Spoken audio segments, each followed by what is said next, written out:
pinakamahirap na kaaway ay wala sa labas. Ito ay ang bersyon mo na mahilig sa kaginhawaan, nagpapaliban ng disiplina at takot sa pagbabago.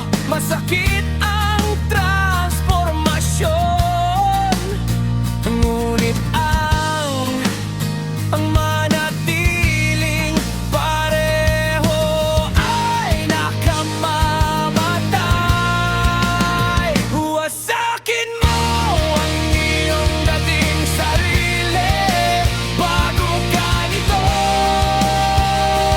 wasakin.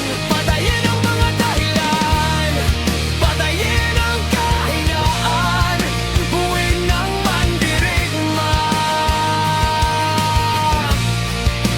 sa loob mo.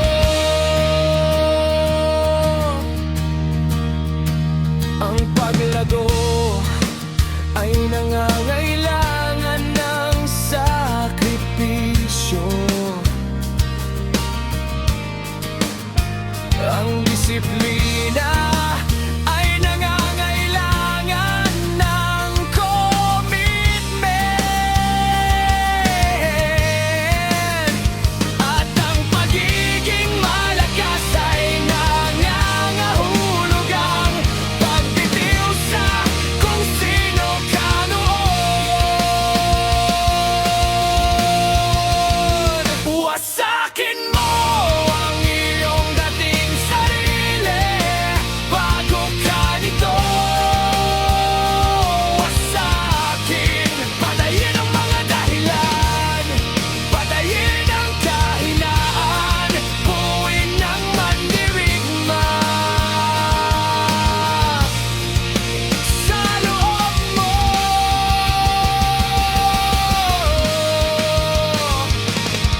Ito ang pagpipilian, kinakaharap ng bawat mandirigma.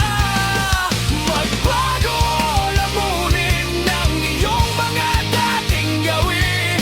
Tungkol ito sa walang tigil na pagpapahusay. Wasakin mo ang iyong dating sarili bago ka nito wasakin. Patayin ang mga dahilan,